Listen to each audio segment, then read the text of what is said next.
Greetings everyone, and welcome to the last episode of Ask Shane Anything for 2023. New Year's Eve is right around the corner. I just want to say, before we get there, I hope you had a great Christmas, and I do hope you have an awesome New Year's, but please be safe.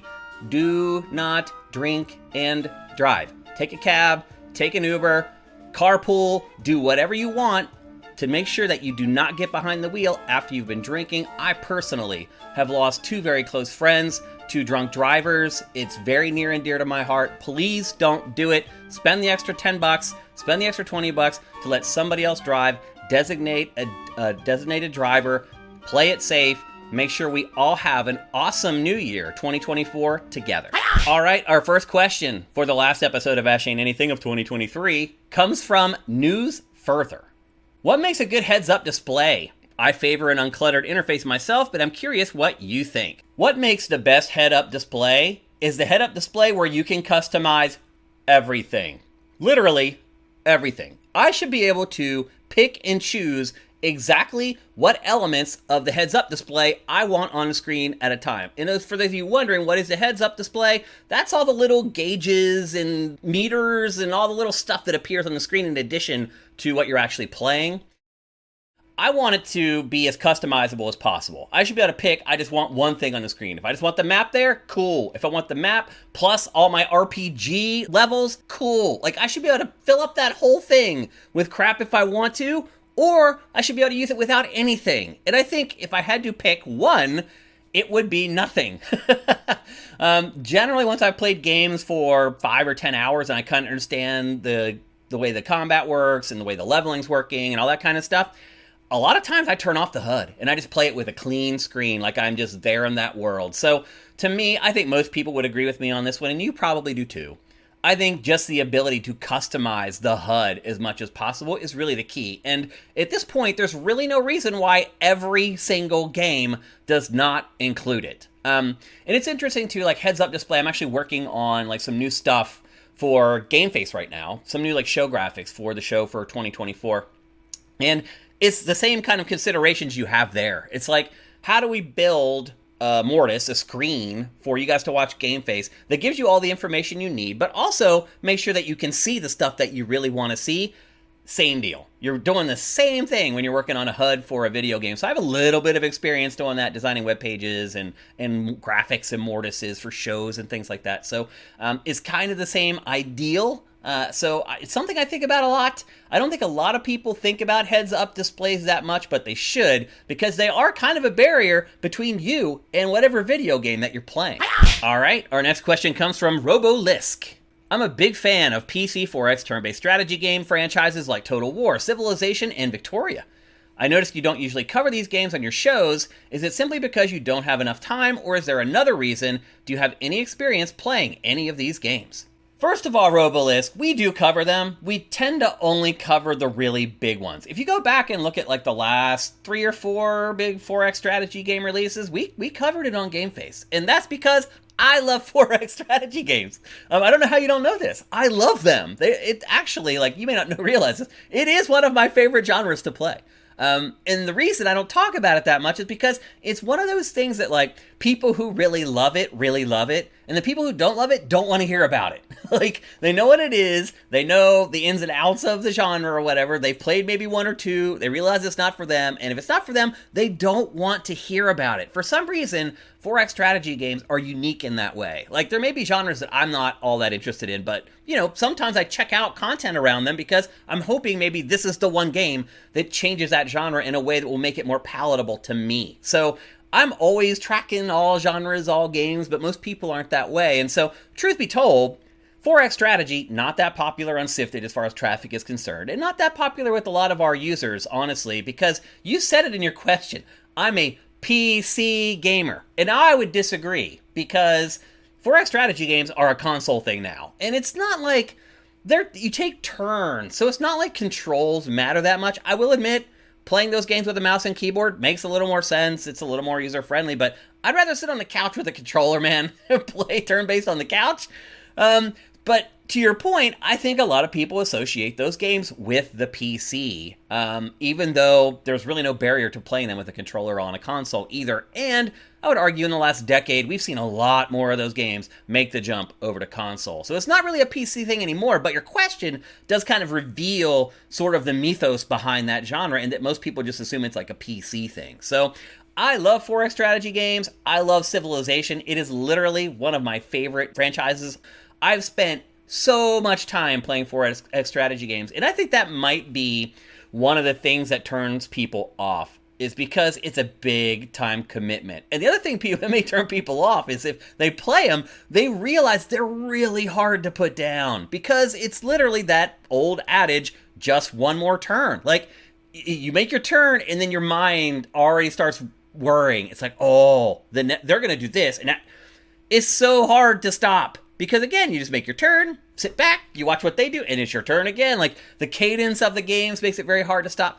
Again, if you can't tell, I love 4X strategy games. And I do understand it's a little weird that a show that I host, maybe, I mean, you're a fan of the genre, and you feel like we don't cover them that often. So I can understand where that's a little weird to you, hearing that I'm a fan. Like, well, why wouldn't you cover them enough that I wouldn't feel like there aren't enough of them in GameFace? I understand that, but the truth of the matter is, unfortunately, we're kind of a rare breed. We really love them, and a lot of people simply just don't care. All right, our last question for 2023 and Ask Shane Anything comes from Commander Fett. How do you feel games as a service have changed the industry? Do you think if companies didn't have to focus so much on making the most money possible month after month, we would see more innovation in games? This is a tough one to answer, because I could talk about this for like 30 minutes, but I can't. I need to keep this quick, because I'm trying to get all these episodes cut before I leave for the holidays. So, where do I even begin? I think the first thing that has changed is player perception. This perception that we've had for decades, where it's, you watch all this stuff about a game, you decide whether you want to buy it or not. Then, if you really like it, you decide to buy it. You buy it, you bring it home, you play it, you finish it, you talk about it with anybody you know that also played it or also loves video games, and then you put it away, and you don't really think about it again until like the Game of the Year awards at the end of the year or whatever. You're waxing nostalgic about the game years later. It used to be that the games just disappeared and were off our radar. So the perspective of the player has been a huge change, that we expect more after we finish a game. And that was not the case even like 10 years ago. Now, I would say, if you're a PC player, going way back and you've been playing PC games for a long time, it's always been a part of the equation. Expansion packs and all that. So it is interesting to see the console players slowly assimilating into this PC environment. But the truth of the matter is, most people that play games now, they expect a game to live on. At the very least, they expect there to be quality of life tweaks, at least like patches and updates after the game launches. And then in a lot of cases, they also expect there to be extra content after the game is over. So the first big change for games as a service is the perception from the player and the consumer that when I buy a game and I finish it, it's not over. That's not it. It just keeps living on. That was a huge hurdle for publishers to get over. Now, second, the perspective of the publisher, how games as a service change. Bigger bets.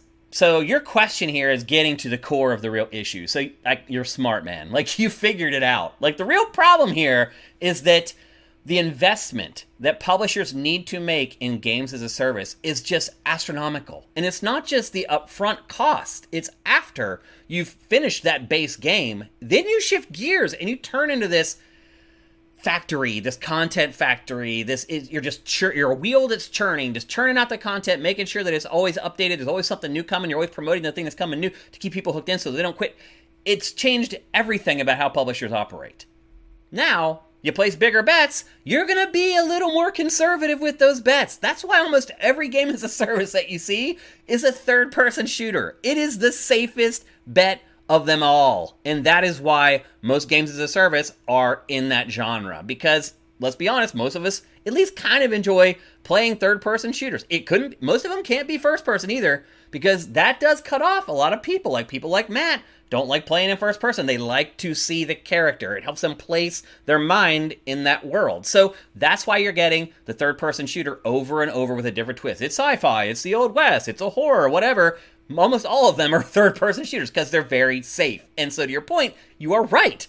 What is happening is you have these publishers investing so much money in these games as a service that they just can't take any risks. And so you end up with these crazy safe projects. Like, I'm thinking about all the games as a service right now because of your question that are coming out like in 2024. And like, I can't really put my finger on a single one that seems unique. Even all the ones that PlayStation announced, like Marathon and all that, they all look the same. They're like a sci-fi third-person shooter where you go out in the field with 3 other people and you shoot aliens, and then you finish the mission and all your meters go up and you're like, yahoo, now I have a new hat to wear. Like, it's the same stuff. So it's a double-edged sword. Like, they have the opportunity to make a lot of money. They also have the opportunity to lose a lot of money, but ultimately they have the opportunity to also lose audience over the long haul. Like, these November sales numbers make me very uneasy. Pac will talk about those eventually on an episode of Pachter Factor, so I don't want to ruin what he says about it, but it makes me very nervous to see hardware sales down 24% year over year, when now the consoles are in supply, and you can walk into a store and get them. The sales should have gone up. You also have discounts. So I'm nervous about that, and I do wonder if it's partly the fault of games as a service. People are like, well, if I don't find this game that I really like, that I want to play for the next 5 years, then I'm just out of luck. There's nothing for me to play. So I can understand that perspective. We'll see ultimately as the publishers start pulling back from the games as a service. If the numbers start going up again, we'll see. But the bottom line is you're right. Like, games as a service are stymieing creativity because they're bigger bets, and the publishers are scared of losing their ass. All right, that's it for Ask Shane Anything for 2023. It's been a great year doing this show with you guys. You guys managed to just knock it out of the park with questions week after week. It's really amazing. But we will be coming back in 2024 with the show, so don't worry about that. Also, New Year's Eve is coming up. As I said in the open, make sure you have a designated driver. Take an Uber, take a cab. We got to see you guys in 2024, and I know you'll see me because I will be doing the same. So thanks again for everything this year. You guys have been absolutely amazing. Your support really, really like hits me right in the heart. Like, I can't even put it into words how it makes me feel that you guys support me the way you do. So have a safe New Year's. We'll see you in 2024. Take care.